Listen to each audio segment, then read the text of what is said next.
ವ್ಯೂವರ್ಸ್ ಮುಬಾರಕ್ ಪಾಷಾ ಅಂದ್ಬಿಟ್ಟು ನಮ್ಮ cycle fit ಮಾಡಕ್ ಬಂದಿದ್ದಾರೆ. ಫ್ಲಿಪ್ಕಾರ್ಟ್ ಕಂಪನಿಯಿಂದ ಬಂದಿದ್ದಾರೆ. ಇವಾಗ ಫಿಟ್ ಮಾಡೋದು ನಾವು ನೋಡೋಣ, ಓಪನ್ ಮಾಡೋಣ first. Guys, cycle seat, mudguard, ಅದ್ರ ಬೇಕಾಗಿರೋ net. Or you wasting time declining all your FaceTime calls? Cause you're not my vibe, but God just let me go to sleep. Someone get high with me. Yeah, cause I'm running away. I'm looking for space. Look at my space. I'm healing from all of the pain. I'm running away. Cause I feel lost right now, and it's hard to breathe. And I've lost myself. What happened to me?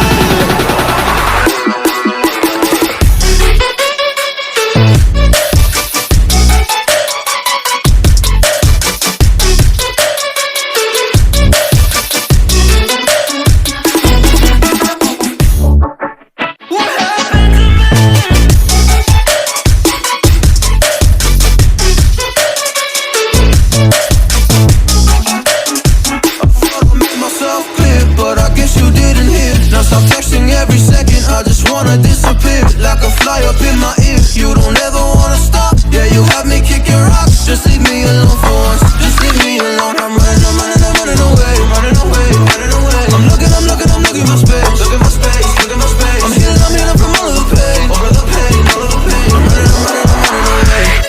Cause I feel lost right now, and it's hard to breathe. And I've lost myself. What happened to me?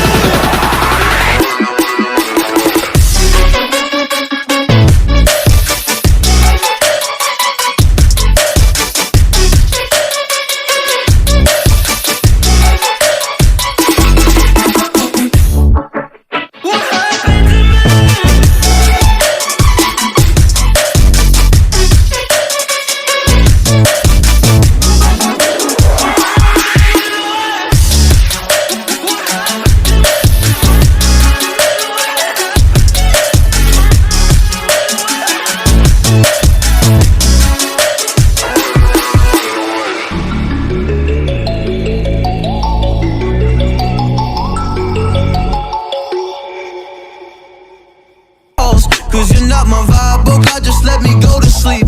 Someone get high with me. Yeah, cause I'm running away. I'm looking for space. Look at my space. I'm healing from all of the pain. I'm running away. Cause I feel lost right